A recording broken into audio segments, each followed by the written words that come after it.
Hello. Hello. हाँ सत साहब भगत जी। अच्छा। हाँ भगत जी, कैसे हो? ठीक है। हाँ भगत जी, काफी दिन हो गए इसलिए मैं सोचा भगत जी को याद कर लेते हैं। अरे मन्ना याद क्यों कर रहे हो तुम? नहीं भगत जी, मैं थोड़ी चर्चा हो जाती, सत्संग हो जाता था क्या थोड़ा इसलिए किया था मैंने। हेलो। हेलो। हाँ भगत जी। हाँ बोलो। हाँ भगत जी, और कुछ बता दे भगत जी। अभी पहले है ना, हाँ हाँ। ध्यान लगा के एकाग्र करो अपने आप को। अभी आगे कुछ नहीं मिलना अभी तो। हाँ नहीं भगत जी, अभी 3-4 दिन हो गए पहले सुबह शाम लगा रहा हूँ। अभी अपना अभ्यास करो पहले बैठने का। बैठ रहा हूँ भगत जी, 10-15 मिनट भी स्टार्ट किया। रोज बढ़ाओ इसको। 10-15 मिनट से क्या होगा? 10% चाहिए। 10 मांस गुरु को दीजिए। अच्छा। 24 घंटे। ये 10 मांस का मतलब पैसे नहीं देने होते। 10 मांस के 100 कमा के 10 गुरु को देना ना, पैसे थोड़ा मांगता है कबीर किसी से। हाँ सही बात है भगत जी। आपकी पूंजी, श्वास रूप की पूंजी आपके पास 24 घंटे है दिन में। इसके 10% लगाने पड़ेंगे। 10 मांस गुरु को दीजिए तो जीवन जन्म सफल कर लीजिए। बिल्कुल बिल्कुल। गुरु ने जो ध्यान लगाने के लिए बताया होता है उसका 10 अपने 24 घंटे का 10% 2.5 घंटे बनते हैं। कम से कम 2.5 घंटे बैठो ध्यान में। अच्छा, मतलब एक दिन में 2.5 घंटे बैठना है? अच्छा। सवा घंटा, घंटा सवा घंटा सुबह बैठो, शाम को बैठो।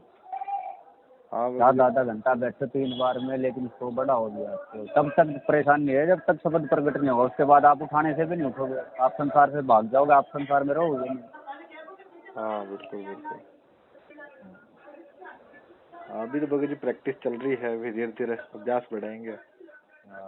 और है ना, ये जो तुम्हारे पहले गुरु थे, जैसे रामपाल जी थे, इनके प्रति जरा सी भी नफरत नहीं आनी चाहिए मन में। यदि नहीं बैर नहीं। प्रकट होगा तो फिर नहीं होगा बिल्कुल भी। नहीं नहीं भगत जी, 1% भी नहीं है भगत जी, मेरे मन में 1% हाँ, भी भाव नहीं आया क्योंकि अभी तक। हाँ हाँ। गुरु कभी भी गलत नहीं होता। गुरु के अंदर खोट नहीं काटना चाहिए कभी भी। हाँ नहीं नहीं, बहुत सही बात है भगत जी। क्योंकि ये जो आप उनके भी संपर्क में आए, ये जो आपका सौभाग्य था। ठीक है ना, धार्मिकता से तो जुड़े। बिल्कुल बिल्कुल भगत जी, सही बात है भगत जी। तो राम तो कहते हैं, कबीर जी कहते हैं, सपने में बरड़ा के जो कोई कब है राम। राम तो मुख से तो दूर की बात को सपने में भी बोल दे। कहते उसके पक्षी पावड़ी मेरे तन का चांद।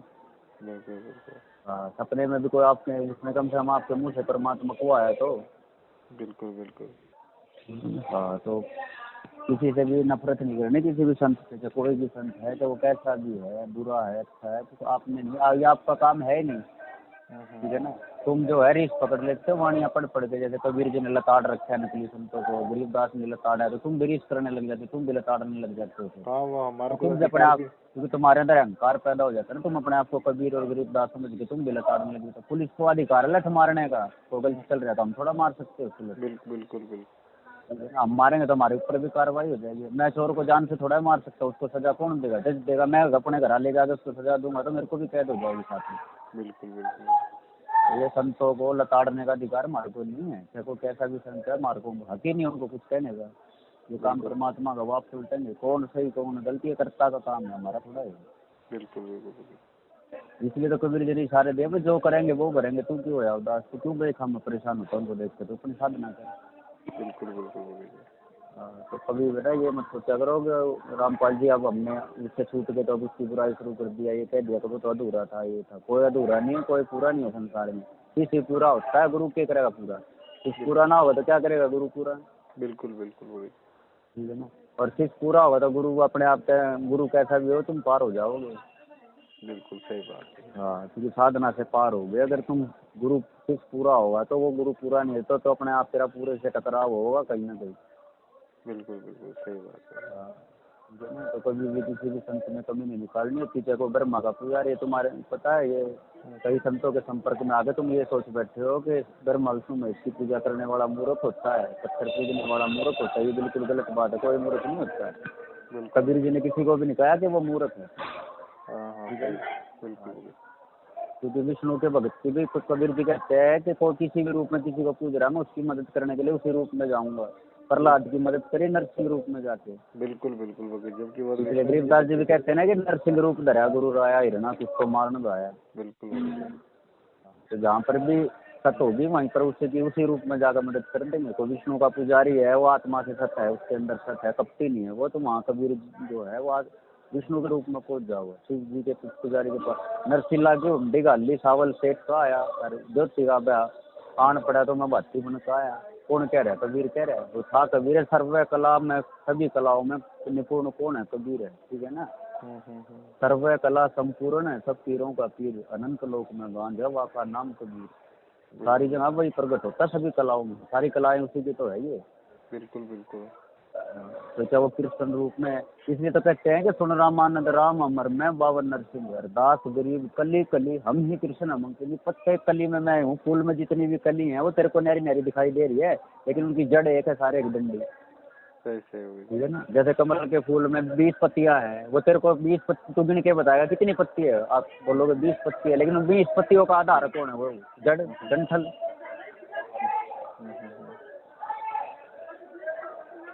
वो टिटेरी में हेलो हेलो, हाँ बगे जी, वो टिटेरी ने भी तो याद किया था महाभारत के युद्ध में वो तो आत्मा से याद किया, तो परमात्मा वहाँ भी मदद की। जहाँ पर भी सत होगी वहीं प्रगट हो जाएगा। कबीर जी कहते हैं जहाँ सत वहाँ प्रगट दो, जहाँ भी सत होगी वहीं मैं प्रगट हो जाऊंगा। बात ये नहीं होती कौन किसकी भक्ति कर रहा है, भक्ति का तो परमात्मा का कोई नाम थोड़ा है, ये नाम तो सारे निराधार है। बिल्कुल बिल्कुल। इनका कोई आधार थोड़ा है। व्याकरण ना बनाते ऋषि तो फिर कौन सा नाम जपते हैं बताओ? अगर व्याकरण का आविष्कार ना हुआ होता, आदि मानव थे, उनके पास व्याकरण नहीं थी, वो किसका नाम जपते थे? बिल्कुल बिल्कुल। जब तो कबीर जी कहते हैं जब वेद पुराण नहीं होते तो क्या पढ़ते पंडित काज जी? बिल्कुल। जब जन्मे ना रामचंद्र जी कब क्या रटती बाजी, और वेद पुराण नहीं थे फिर क्या पढ़ते पंडित काज जी?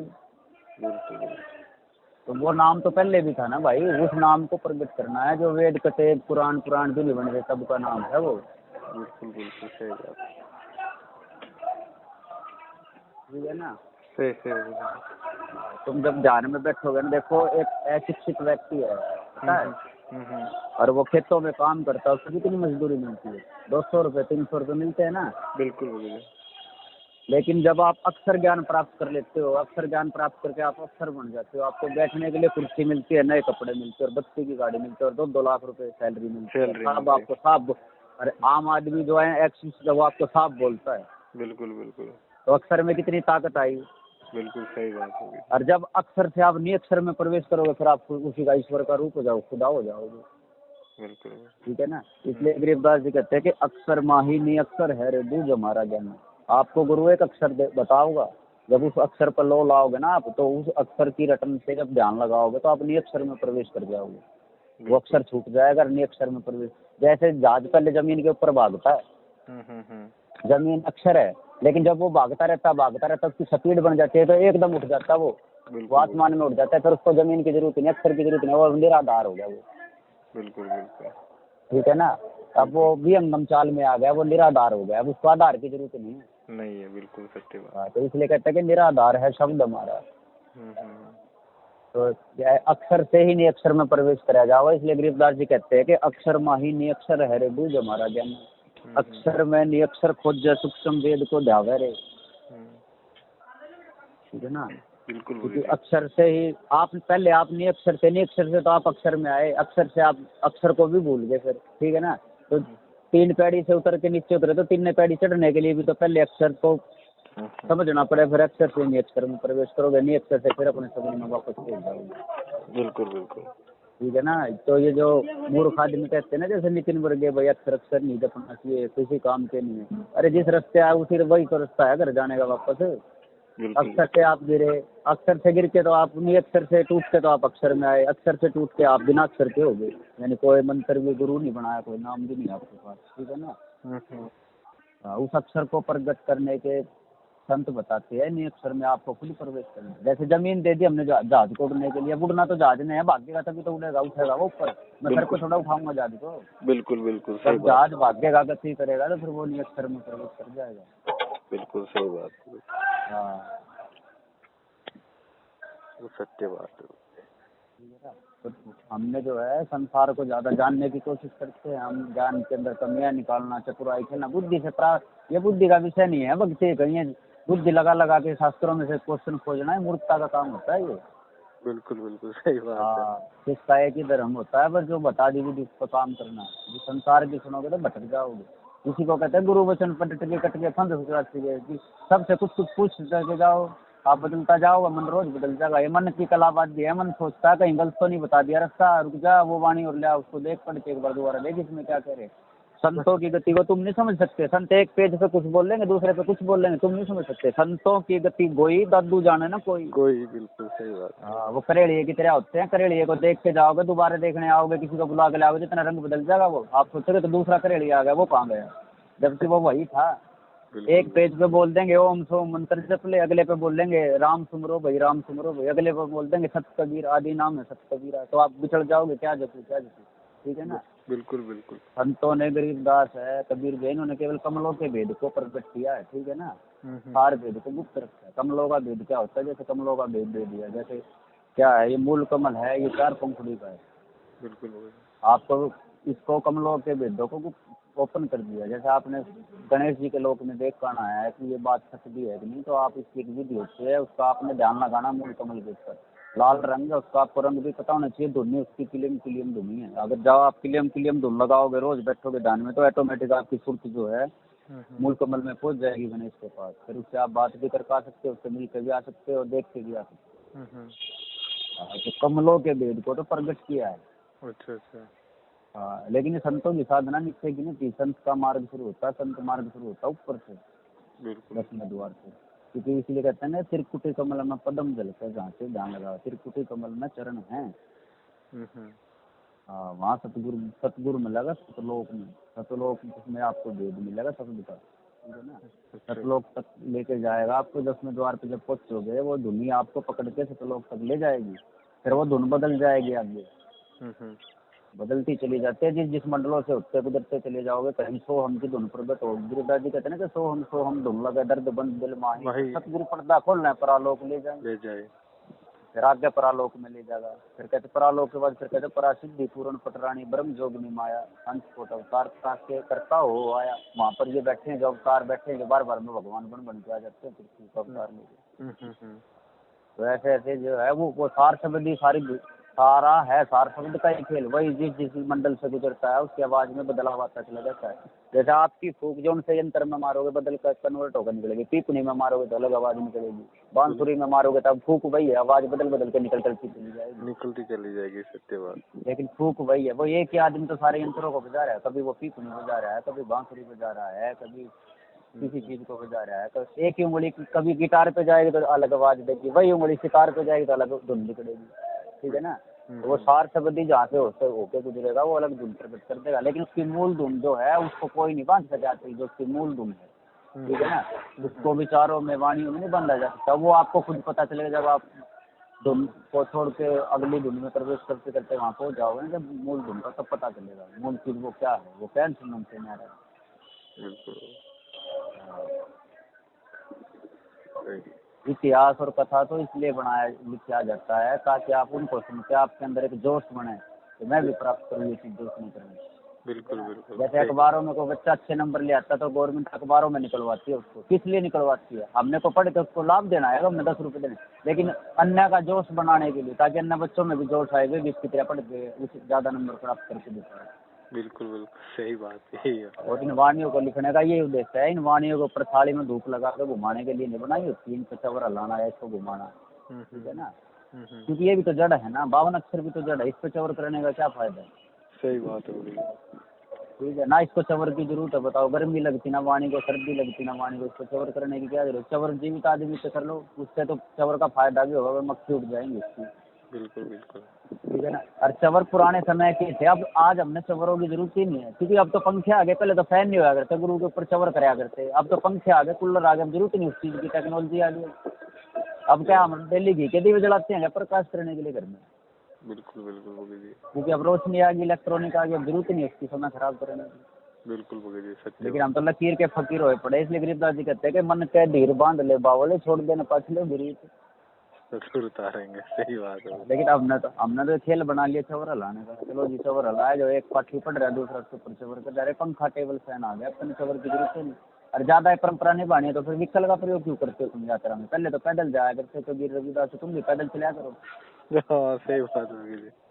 भाई ज्यादा लकीर के फकीर हो रहे हो, सारी कबीर की रीस करनी है रविदास की, तो तुम पैदल चला करो, धोती कुर्ता बांधा करो, तुम भी क्यों पहनते हो तुम पेंट शर्ट? हाँ वही सही बात है। समय के साथ हर चीज में परिवर्तन आ जाए। सुख सुविधाएं दी हैं तो परमात्मा ने आपके लिए देता है। अगर आज इलेक्ट्रॉनिक नहीं होती, बिजली नहीं होती, आप ध्यान लगाते, आपके ऊपर मक्खी बैठती, आपको ध्यान नहीं लगाने देती है। बिल्कुल बिल्कुल। तो ये भक्ति का समय आने से पहले परमात्मा ने आपके लिए सारी सुविधाएं करवा दी, सारे आविष्कार करा दिए, आपको हर तरह की सुविधाएं दे दी, ताकि आप जब भक्ति काल आओगा तो आपको कोई दिक्कत नहीं होगी किसी भी तरह की, ठीक है बिल्कुल। ना। हर तरह की सुविधाएं आपको दे दी, पंखा दे दी, इलेक्ट्रॉनिक दे दी ना। तो आप रात को ध्यान लगाते, आपको मच्छर खा जाते, 1 मिनट नहीं बैठते, आप कैसे बैठते आप बताओ मेरे को। बिल्कुल सही बात है वकील जी। कुछ विचार किया करो, इस युग में आपको ये सारी सुविधा इसी युग में क्यों है। देखो पुराने राजाओं के जीवन देखो, कैसे खच्चर खच्चर जुड़ रहे, एक रेडी मर उछलता चल रहा है उसके ऊपर, आत्म मर्सिडीज गाड़ियां में घूम रहे, किस लिए भी है कलयुग में। परमात्मा ने वचन हो रहे वो कलयुग में जीवों को पार कराएंगे। हाँ भाई, उनको सुविधा मिलेगी तो हाँ, भक्ति ज्यादा तो करेंगे। आपको सुविधा दे दी, लेकिन जो भक्ति से नहीं जुड़ेगा उसके लिए सुविधाएं जो है उसके लिए काल बन जाएंगी सुविधाएं।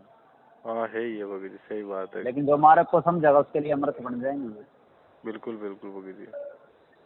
तो ये टेक्नोलॉजी गलती नहीं थी, आपको लिए ही दी है, लेकिन आप अगर भक्ति को समझ जाओगे तो आपके लिए वरदान है ये सुविधाएं आज, ठीक है ना। अब ये मोबाइल है, ये ना होता तो आप मेरे से कैसे बात करते बताओ।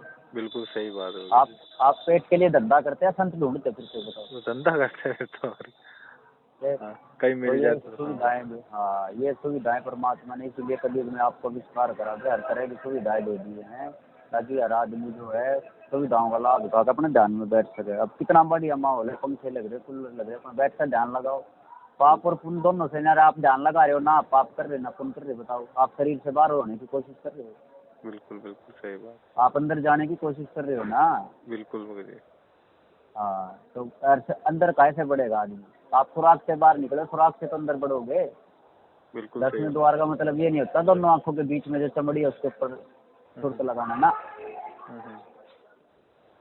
आप जो है नाकों के माध्यम से वायु निकट रही है, प्राण बाहर भीतर हो रहा है, तो नाकों के माध्यम से ही भीतर अंदर बढ़ा जाता है, ठीक है ना। नाकों के अंदर से 2 खुराक है, जिनके अंदर से इनके अंदर से अंदर जाया जाएगा, अंदर जाके फिर आगे एक खुराक हो जाता है जिसको सुषमना बोलते हैं। दुश्मना दोबारा। हाँ हाँ। हाँ, सुषमना में से निकल के जाते, इसीलिए कहते हैं कि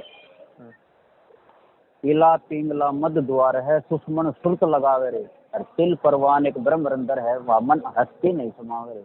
कहते एक तिल के समान खुराक है सुषमना, वहाँ पर मन हस्ती नहीं समा रहे। जब तक आप मन रूप रहोगे, जब तक आप बाहर भटक रहे हो, आप मन रूप में हो। कहते वहाँ मन हस्ती नहीं समा सकती। सबसे पहले तो आपने मन रूप को त्यागना पड़ेगा, आपने संत रूप हंस रूप होना पड़ेगा, विकार त्यागने पड़ेंगे, ठीक है ना। कहते हैं वहाँ पर मन को एंट्री नहीं मिलेगी उस गेट के अंदर से। दिल के खुराक में से मन जो है अभिमान का प्रतीक है, बड़ाई का प्रतीक है, बड़ा नहीं जा सकता, वहाँ बरीक होना पड़ेगा, छोटा होना पड़ेगा, यानी आप हंसरूप होकर निकल सकोगे, सुषमा द्वार से ऊपर चढ़ सकोगे। विकार त्याग से ही ऊपर जाया जाएगा। उसके बाद बताया जब तक पूरा गुरु जो है आपको वो अक्षर का भेद नहीं देगा, उस अक्षर को पकड़ के आप ऊपर चढ़ोगे, वहाँ पर आगे जाके फिर नहीं अक्षर है। जैसे पहले हवाई जहाज को उड़ने के लिए जमीन चाहिए, पहले बिना जमीन के थोड़ा उड़ेगा वो, पहले उसको जमीन चाहिए, जमीन पे भागेगा वो, जब उसकी स्पीड बनेगी फिर उठेगा एकदम वो प्रेशर से। बिल्कुल बिल्कुल। तो अक्षर के प्रेशर से ही उठेगी, सुर्ख ऊपर उठेगी। अक्षर तो पहले अक्षर है तो उसको सेट करेगा, सुर्ख को एक जगह पे टिका होगा, आधार तो चाहिए ना। शब्द बिना सुर तांदरी कहो कहाँ को जाए। अब आपके पास वो अक्षर है नहीं, आप कहाँ टिकाओगे, सुर तो भटकती रहोगे, इधर उधर कहाँ भटकेगी, उसको टिकने के लिए जगह तो चाहिए। जैसे कहते द्वार ना पावे शब्द का, फिर भटका खाए। हाँ, लेकिन पता है सबसे पहले तो उसको पहले तो संसार से समेट के अपने एक स्थान पर ले आओ यहाँ पर उसको, पहले तो खींचो सारे संसार से, पता नहीं कहाँ फंसी पड़ी है। बिल्कुल बिल्कुल। अब जो भक्ति को नहीं समझे उनके लिए वरदान, ये जो मोबाइल जो है उनके लिए अभिशाप है। पहले तो आदमी अपने अपने गाँव को जानता था, लेकिन मोबाइल ने उसको सारे देश में फंसा दी, उसकी सारे संसार में फंसी।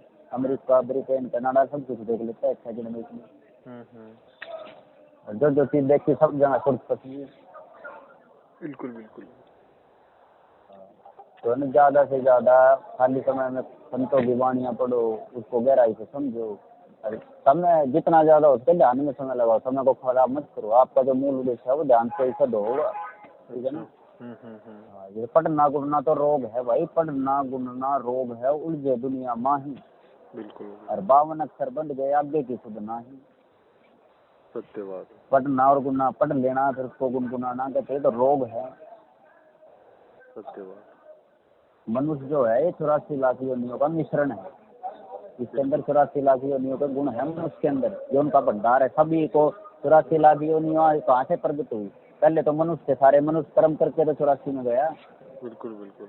सारे गुण इसी के अंदर थे। आप कुत्ता अपनी आवाज निकाल सकता और दूसरे जानवर की वो आवाज कुत्ता निकाल सकता? बताओ, बिल्ली की निकाल सकता ना, शेर किसी की नहीं निकाल सकता। उल्लू अपनी आवाज निकाल सकता, दूसरे की नहीं निकाल सकता। बिल्कुल। बिल्ली अपनी आवाज निकाल सकती है, दूसरे कुत्ते की आवाज बिल्ली निकाल देगी? नहीं निकाल सकती है।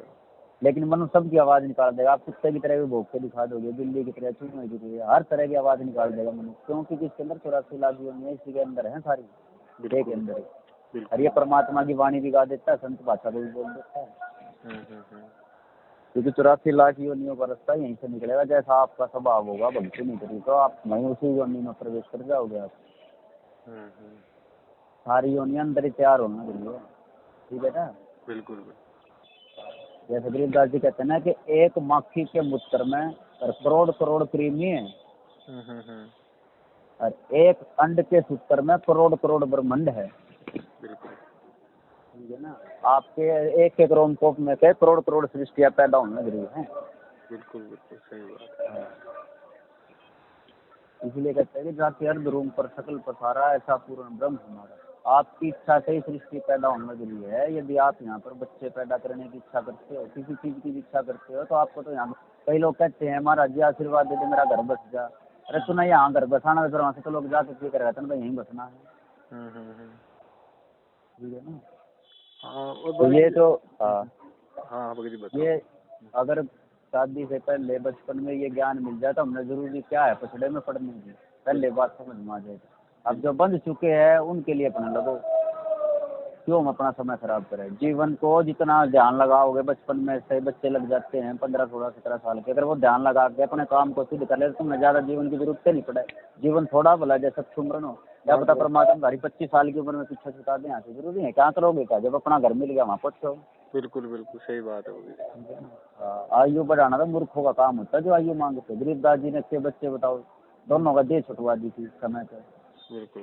नानक साहब 61 साल की उम्र में देह छोड़ गए, गरीबदास जी 61 साल की उम्र में देह छोड़ गए। बताओ ना, तो उम्र यहाँ रहना अच्छी बात है, तो 200 साल तक बैठे रहते, बताओ उनको कौन मार देता? 100 साल तक वो भी जी जाते।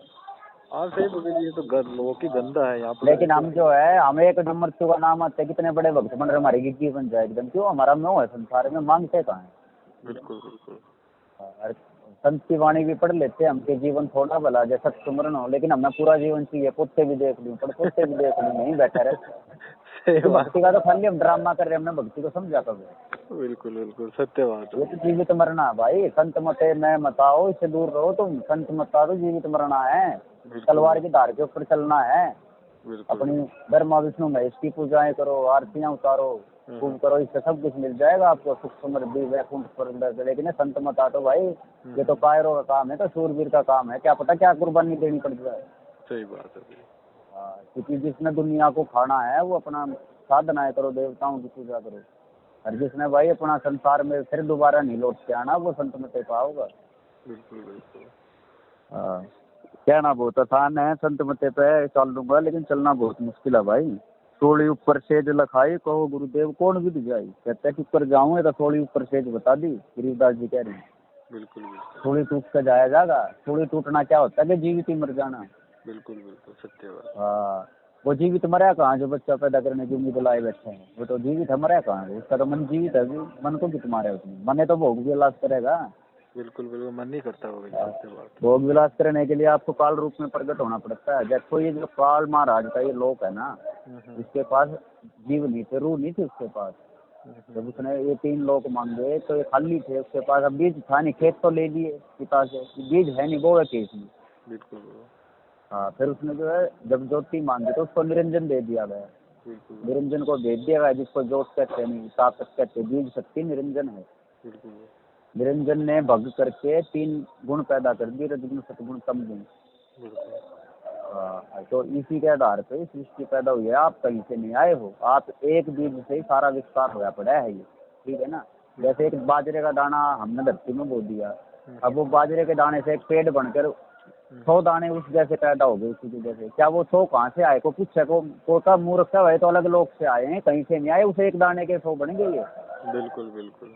हाँ, और वो एक जो है वो नहीं हम एक जो है, अब हम उस डंठल को अगर पाड़ के देखे जड़ को और उस जो बाजरा बोया था हम उसको ढूंढने लग जाए तो वो पाएगा नहीं पाएगा वो भी। क्योंकि वो बाजरा ही ऊपर 5 तत्वों की ताकत ले गए, वो 50 रुपयों में कन्वर्ट हो गया, वो 50 है नहीं। और जब वो नष्ट होगा तो वापस एक रह जाएगा। बिल्कुल बिल्कुल। इसलिए गरीबदास जी कहते हैं कि एक दाने का प्रकाश 65 दानों का निकास है। बिल्कुल बिल्कुल सही बात है। हाँ, तो ये तुम कहीं से नहीं आए हो, कभी तुम सोच रहे हो ये तो बीज लेके आया गया है। ये जो बीज शक्ति थी सतपुरुष के पास वो दे दी और कह दिया कि निरंजन इस दुर्गा को मैंने कह दिया है जितने जीव तू का होगा उतने उत्पन्न कर देगी। अब यह दुर्गा किसका रूप है? औरत जो है उसी का रूप है। औरत आप जो है सतपुरुष के निरंजन रूप में जो मन है देख लो, उसको बीज ले लेकर दुर्गा जो है जितने जीव कहता हो तो आपका हो गया 4 बच्चे चाहिए, आपकी औरत का होगी, ठीक है कर मेरे साथ संभोग दे अपना भी, जितने पैदा कर देगी। बिल्कुल। इसलिए कहते हैं कि देव निरंजन सकल शरीर है, ये जितने भी शरीर है निरंजन है। और काम है ब्रह्म ब्रह्म से कबीर है, उसके अंदर जो है कबीर जो है कबीर रूपी ऊर्जा उसके अंदर भ्रमित है। जीव व चेतन ताकत जो है वो इसके अंदर घूमन फिरना मेरे शरीर में भ्रमित होगी। हाँ, तो ये जो है एक बीज का सकल, गरीबदास जी कहते हैं कि एक बीज ब्रह्मांड पिंड में कोई पुरुषा कोई नारी है। यही कबीर जी भी कहते हैं अपनी वाणी में कि ब्रह्म बीज हमसे आया हमारा सकल जानना, 3 लोक में मादा मेरा मदनी है स्थाना, और ब्रह्म बीज हमसे ही आया हमारा सकल जानना। तो ये बीज ले आया वहां से, और ये बीज के पैदा कर करके रूहों को वो और उनको कष्ट दे रहा है। इसलिए उस कष्ट के कारण ही सतपुरुष के मन में दया आई, भाई इनको चुका के लाऊं जीवों को वापस। ये सृष्टि कभी खत्म नहीं होगी, कभी तुम ये सोचते हो खत्म हो जाएगी, युग बीत गए, इसको को आंकड़ा थोड़ा इससे कितना समय बीत गया। हाँ सही बात है। ये ऐसे चलती रहेगी, निर्जन और बोधेगा। जैसे हम जो है आज तक गेहूँ खत्म हो कितने दिन हो गए, हम खा लेते हैं बीज रूप में रखे उसको और बो देते हैं, खा लेते हैं फिर बीज रूप में लगे। ऐसे निरंजन है। बिल्कुल। 1 लाख को खा जाता है, 1.25 लाख उत्पन्न कर देता है, वो 25% उसको बो के फिर तैयार कर लेता है। जैसे किसान ने 20 गेहूं की बोरी तैयार करी, वो 19 बोरी खा जाएगा, उनमें से 2 बोरियों को फिर बो देगा, 18 बोरी खा लेगा, 2 से फिर 18-20 हो जाएंगे उसकी। बिल्कुल बिल्कुल। ऐसे चलते रहते, लेकिन तुम अपना कल्याण कराओ, तुम दूसरे को मत देखो। बिल्कुल। हाँ, उपदेश के चक्कर में रहोगे, दूसरे को ज्ञान सुनाने के चक्कर में रहोगे, कोई नहीं। तो ज्ञान सुनाने का अधिकार, ये बातें करने का अधिकार वो संतों को होता है, तुम्हारा अपना उद्देश्य पकड़ना तुम्हें, ठीक है ना। जिनको ग्रंथ लिखने के आदेश हुए उन्होंने वाणियाँ लिख दी, जिनको ना लिखने के आदेश हुए उन्होंने ना लिखी, ठीक है ना। ये जो संतों ने ग्रंथ लिखे है, ये हुक्म था परमात्मा का, तो लिख दिया ना, तो वो लिखते भी उनको क्या जरूरत थी, उनको तो जो चाहिए थी वस्तु उनको तो मिल ही गई थी। हाँ, ये तो तुम्हारे को चेताने के लिए जीवों को तो उन्होंने आदेश करे, तो उन्होंने लिख दिया, जो देखा वो लिख दिया। लेकिन अब जो है संतों के रोजगार बन जाते हैं, जो पेट भरे हैं जो काल के जीव हैं उनके रोजगार बन जाते हैं। बिल्कुल सत्य बात है। ये जो परिवार में जिस परिवार में हम छिपके बैठे हैं, मकड़ी का जाल है हमारे लिए, ठीक है ना। हाँ, इसलिए तो कबीर जी कहते हैं कि ये माता पिता तेरा कुटुंब कबीला सब है। गरीबदास जी ने तो यहाँ तक कहा है कि सुत पुत्र गरे नारी नेह हरियम किंकर मुख देगा खे। कहते हैं ये बेटा में बेटिया में नारी में इनमें प्रेम करा इनसे तो तेरे मुंह में रख देंगे इनके लिए। बिल्कुल सही बात। प्रेम केवल सतगुरु से करना है, ठीक है ना। मन केवल सतगुरु के सिवा और किसी को नहीं देना होता। और तन दे दो धन दे दो, परिवार को तन दे दो धन दे दो, लेकिन मन मत दो इनको, मन सतगुरु को दो। सही बात है। हाँ, ये तो तुम्हारे को लेवा पिछले संस्कार है तुम्हारे, तेरे खुद आपकी खुद की देह भी आपकी नहीं है। बताओ, इस देह से जो बच्चे पैदा करे वो कैसे आपके होंगे। बिल्कुल ठीक है ना। वो अपना जितना समय हो सके, जितना भी समय निकले, ज़्यादा से ज़्यादा ध्यान में बैठे, एकाग्र करें मन को, क्योंकि ध्यान में बैठना ही भक्ति है। इसमें आपको बहुत कठिनाई है। सत्संग सुनना तो आराम का काम है, 15 घंटे सुनने मनोरंजन होता, मजा आता, सुनते हैं ना। बिल्कुल जी। गुरु जी वाणी सुनाते हैं, फिर हंसी के टाके भी लगा देते हैं, बीच में ऐसा डायलॉग मार के हंसी भी आती है, बहुत मजा आता है सुनने में ज्ञान को। बिल्कुल बिल्कुल। हाँ, और ये बाणी पढ़ना फिर चवर हलाना, ये तो आसान, ये तो सारे शरीर के काम है। ध्यान तो शरीर से अलग बात है। ध्यान तो 9 दरवाजों को खाली करना है, और ये बाकी के कर्म संसार के सारे 9 दरवाजों से होने लग रहे, हाथ से चवर होता है, मुंह से बाणी गाई जाती है, आंखों से दर्शन करे जाती है गुरु के, ठीक है ना। बिल्कुल जिससे कि इंद्रियों से भोग विलास किए जाते हैं, लेकिन ध्यान तो जो है 9 दरवाजों को छोड़ना पड़ता है। ध्यान में ना आपके नीचे के हम काम करते सिकुड़ जाते हैं, बल्कि ध्यान में बैठते ना आपके हाथ हिलाने होते, ना पैर हिलाने, ना मुंह हिलाना, ना जीभ हिलाना, कुछ ना भी नहीं होठ हिलाने, बिल्कुल ना कानों की जरूरत, ना कोई चीज सुन के ध्यान लगाना, कुछ भी नहीं। ये 9 के 9 दरवाजे खाली करने पड़ते हैं, 9 के 9 दरवाजे से सिर्फ बाहर निकालनी, अंदर लेनी पड़ती है। हम्म। बाकी सारे संसार के आप बताओ जितने भी काम है 9 द्वारों के बिना हो सकते हैं, बताओ मुझको। हाथों के बिना सेवा कर दोगे? नहीं कर सकते। पैरों के बिना सत्संग में चले जाओगे? नहीं फिर कानों के बिना सत्संग सुन लोगे गुरु जी क्या बोल रहे हैं? नहीं सुन सकते हो भी। आंखों के बिना देख लोगे प्रोजेक्टर पे क्या दिखा रहा है, के शास्त्र में क्या लिखा है? पढ़ लोगे ग्रंथ शास्त्र के बिना? अंधा पढ़ लेगा वाणी में क्या लिख रहा है? नहीं लेकिन ये जो ज्ञान है, ये साधना जो अंधा गुंगा लंगड़ा काना लोग, ये सबको प्राप्त सब कोई कर सकता है, हाँ सही बात हो गई। क्योंकि उसमें नित्य के शरीर की जरूरत, नित्य के 9 द्वारों की जरूरत नहीं। इसलिए कहते हैं कि 9 द्वारों में जग भटके 10वां योगी साध, हर एकादश की शब्द की पूर्ण अंत मुराद, ठीक है ना।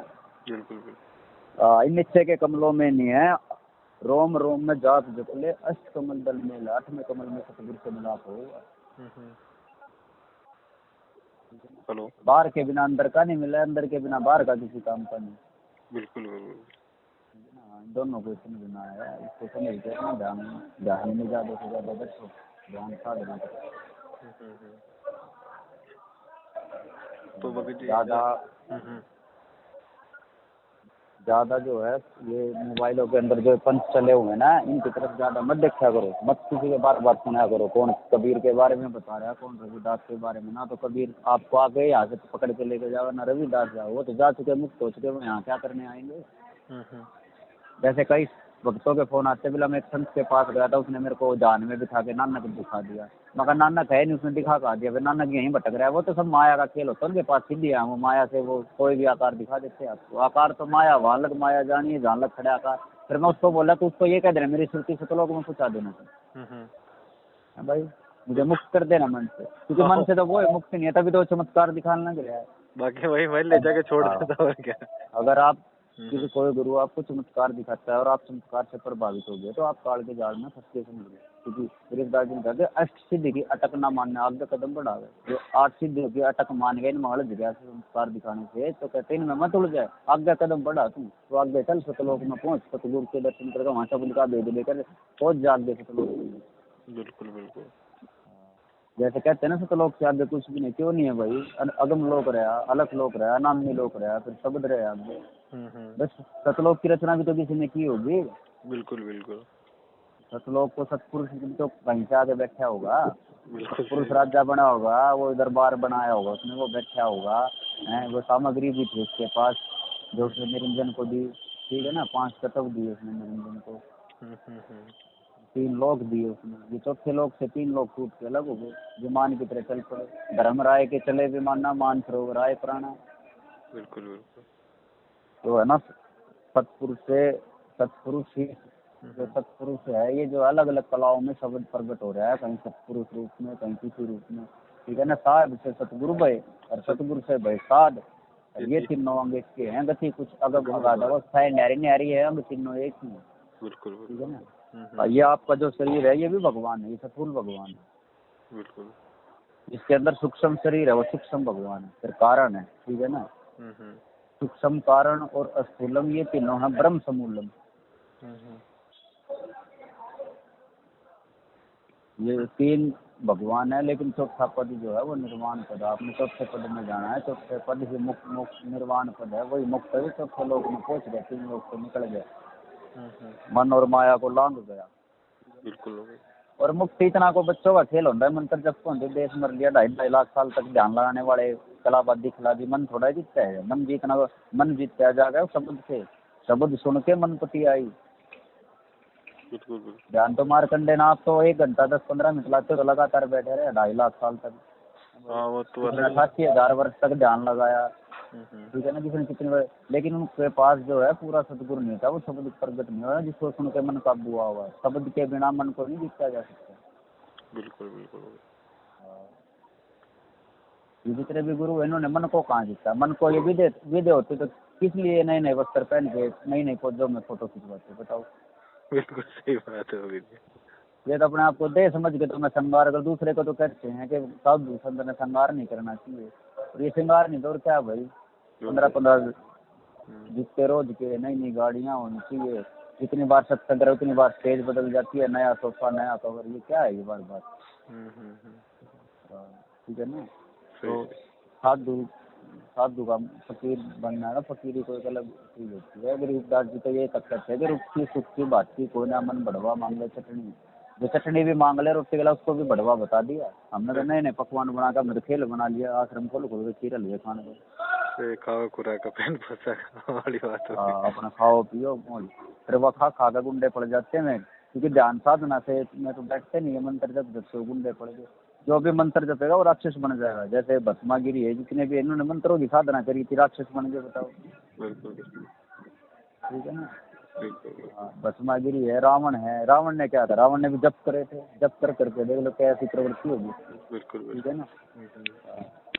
और ये जिसकी साधना कर रहा था, शिव जी भी मंत्रों के जाप करता है, ठीक है, उसकी भी हालत देख लो कैसे विष्णु जी के ऊपर रीझ गया था, पार्वती रूप बनाया जब उसने भस्मागिरी को गंडत नाच नचाया था, जब उसको मोहिनी रूप बना दिया उसके ऊपर भाग लिया वो भी पीछे। क्योंकि तीनों आप कहते हो रजगुण ब्रह्मा सतगुण विष्णु है, तम गुण शिव जी, नहीं, इनके ऊपर भी गुणों का प्रभाव है। तो खाली एक जो है शरीर के अंदर ये चैनल रूप में कंट्रोलर है, तो खाली रेंज पे। जैसे अगर प्रधानमंत्री को पैसा पास करेगा योजना का, तो वो कहाँ आएगा, आपके जिले के अंदर डीसी साहब उनके पास आएगा पैसा। बिल्कुल जी।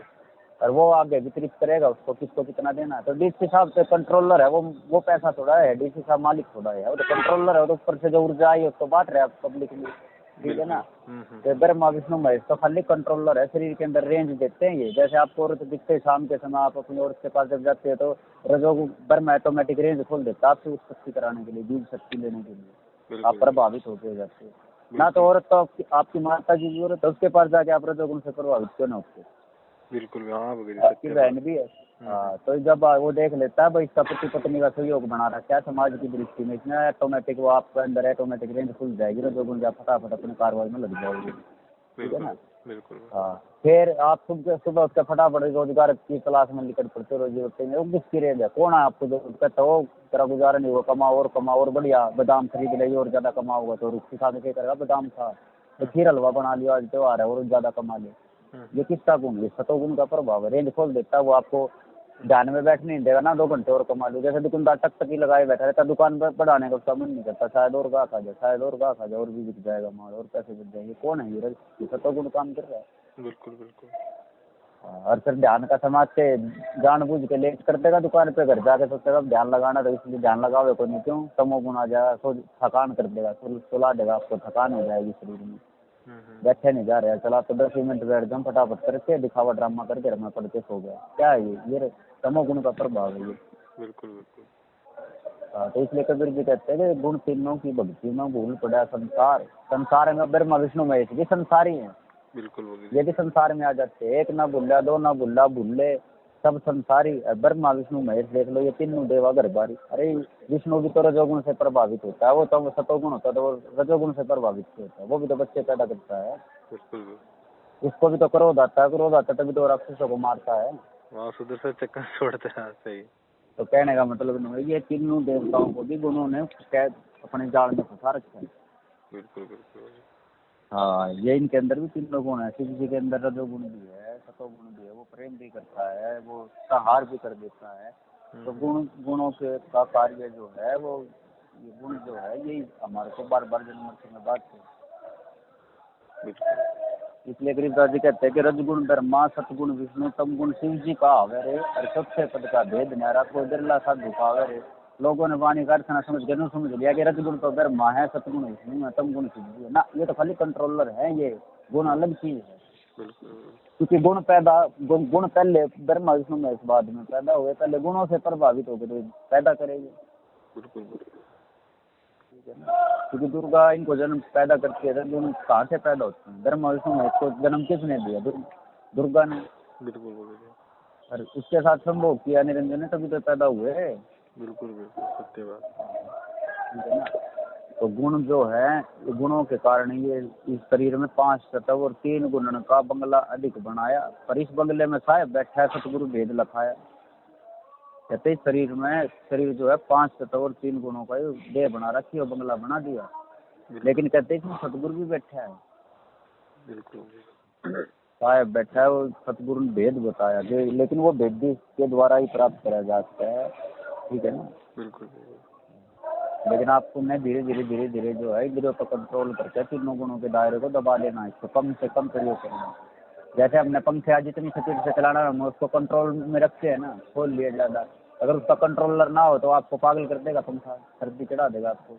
बिल्कुल अगर ये शरीर के अंदर ये ब्रह्मा विष्णु महेश रूप की कमल नहीं लगाए होते तो आप पागल हो जाते। तो आप रेंज को कंट्रोल कैसे करते? आप तो दिन रात फिर रजोगुण से प्रभावित रहते, तो आप तो पागल हो जाते नारी के पीछे, और कुछ काम नहीं करते आप। बिल्कुल सत्य बात। खाली सतो गुण हो तो आप उत्पत्ति तो करोगे नहीं, फिर पालन पोषण किसका करोगे? और तमोगुण ना हो तो आप पागल हो जाओगे, धंधा पिट के सारा दिन सोओगे नहीं फिर। नहीं, हाँ सही सत्य बात होगी। हाँ, ये 3 गुणों को कंट्रोल करने के लिए 3 देवता शरीर में बैठे हुए हैं। ये कंट्रोलर करते हैं। एक का काम उत्पत्ति कराना, एक का पालन पोषण कराना, एक का सहार कराना। सहार का मतलब है तो सुलाना। बिल्कुल हाँ। नींद और मौत एक ही बात होती है। ठीक है ना। नींद निशानी मौत की, उस कबीरा जाग, और रसायन छोड़कर नाम रसायन लाग। यानी और सारे काम ने त्याग दे जितने भी है। नाम रसायन का मतलब है कि ध्यान में बैठ जा। बिल्कुल हाँ। तो ये जो और जितने भी हम मंत्र साधनाएं करते हैं, नित्य नियम करते हैं, ये भक्ति में नहीं आती है, तो शुभ कर्मों में आती है। तो पाप पुण्य का जाल है तो सारा। बिल्कुल भगत जी। आप मंत्र जाप कर लोगे, जब के बदले आपको मिलेगा। और जब कहने लग रहे कि जब तक तीर्थ होत रे जाकी क्या आशा, करोड़ यज्ञ कुंदान से भाई कटे नहीं यम खासा। बिल्कुल सही बात। यहाँ लेन वहाँ देन है, यो मिटे नहीं झगड़ा। और वह तो बिना पंथ की बात है, पावे को दगड़ा। कहते दान पुण्य का तो मतलब है वहाँ, यहाँ लेन है वहाँ देन है। यहाँ तने दान दिया, वहाँ स्वर्ग में जाके ले लिया। वहाँ का ऐसा, यहाँ शुभ कर्म करे, वहाँ पे अपना पुण्य ले लिए, और फिर यहाँ बोलते यहाँ देन और वहाँ लेना। कहते ये झगड़ा मिटा को नहीं इन बातों से। आपका जीवन मृत्यु का रोग है, ये नहीं पता है। बिल्कुल। और वह तो बिना पंथ की बात है, वो तो बिना ही मार्ग का रास्ता है। उसको तो पूरे सतगुरु के माध्यम से पाया जाएगा। ठीक है। आप किसी को बिठा के दिखा दो ध्यान में, 10 मिनट बैठ के दिखाओ, मेरे को नया आदमी बैठ नहीं सकता, पागल हो जाएगा, उसके भाग देगा तुरंत, नहीं बैठेगा वो भी। और सत्संग सुनने के, आरती उतारने के लिए कह दे 15 घंटे तक थाली घुमा देगा, शंख बजा देगा, घंटी बजा देगा। वही सही बात है। हम खुश हो जाते हैं, हमने तो भक्ति कर लिया, आरती उतार ली। किसकी उतारोगे आरती, तुम बताओ। सही। तो आप पे आरती आपके साथ जगह मतलब नहीं है कि अपने ध्यान में आप पे बैठ जाए, अपने आप को अपने अंदर समेट ना ले जाके कहते आप पे आरती आपके साथ जा, आप पे किंगर, आप पे बाजा, आप पे ताल जान जानकारा, आप नाचे आप देखना रहा। दूसरे की आरती करने के लिए स्पष्ट मना करना गरीबदास जी, कबीर जी। या आप पे आरती आप पे साथ, अपना ध्यान अपने आप पे ध्यान लगाना है। दूसरे का बताया और दूसरे का चित्तर, दूसरे की गव लिखी और वाणी को गाना, ये भगते नहीं। बिल्कुल। वो तो खाली एक परमात्मा की महिमा इसलिए गाई है तो नहीं, ताकि उसको पढ़ के आपका परमात्मा के अंदर प्रेम बन सके, आपको पता चले कि सचमुच इस लोक पे लग दी है, हम कौन हैं, कहाँ से आए, क्यों यहाँ फंस रहे, क्यों हमारा जन्म मृत्यु हो रहा है बार बार, हम क्यों जन्म मृत्यु के रोग से ग्रस्त हो रहे, हम क्यों भटकल लग रहे बार बार चले गए। और ध्यान में जितना ज़्यादा समय दोगे उतना ज़्यादा आपके लिए फायदा है। और ध्यान से अतिरिक्त जो जितने भी कर्म कर रहे हैं पाप और पुण्य है, ये इनका लाभ ये है स्वर्ग नरक वैकुंठ, यहाँ पर सुख सुविधाएं। ठीक है ना। बिल्कुल। पाप समाना पुण्य में, पुण्य समाना पाप। गरीबदास जी की भगवानी दिखा भेजी थी ना आपके पास, उसमें क्या लिख रखा है कि पाप समाना पुण्य में, और पुण्य जो आज पुण्य है वो कल पापी हो जाएगा, उसका पुण्य जो है पाप में कन्वर्ट हो जाएगा। जैसे आपने पुण्य कर दिया, बिल्कुल। उस पुण्य के कारण आप क्या होगे, राजा बन जाओगे। आप राजा बन के आपको पता ना फिर आप कितना पाप कमाओगे। बिल्कुल। तो इसलिए गरीबदास जी कह रहे हैं कि पुण्य समाना पाप में, और पाप समाना पुण्य। आपने आज थक्के पाप कर दिए, क्या होगा, आप जो है गरीब कंगले के घर पर जन्म हो जाएगा आपका। फिर कंगले बन के पता ना कंगला कितने दिन रात परमात्मा को याद करता है, हे राम मर गया, हे राम मर गया। बिल्कुल। फिर उसका पुण्य इकट्ठा होना शुरू हो जाएगा। कहते हैं पाप समाना पुण्य में, पुण्य समाना पाप। लेकिन भक्ति जो है वो पाप और पुण्य से न्यारी है। बिल्कुल। इसलिए गरीबदास जी कहते हैं पुण्य एक पक्की आया, एक है सुन दलेल रे, और गरीबदास सतनाम बिना भाई सभी जन की जेल के जी, बेटा सारे जेल के अंदर हैं पुण्य होता पक्की सारे जेल में तो रहेंगे। बिल्कुल। हाँ तो वो साधना जो है ध्यान ये पाप पुण्य से अलग है। जब आप ध्यान में बैठते हो आप पाप कर रहे ना पुण्य कर रहे, क्योंकि पाप पुण्य करने के लिए कर्म इंद्रिया चाहिए। बिल्कुल, सत्य बात है। हाँ क्योंकि पाप पुण्य करने के लिए कर्म इंद्रिया तो चाहिए आपको। इंद्रियों के बिना पाप पुण्य कैसे करोगे बताओ।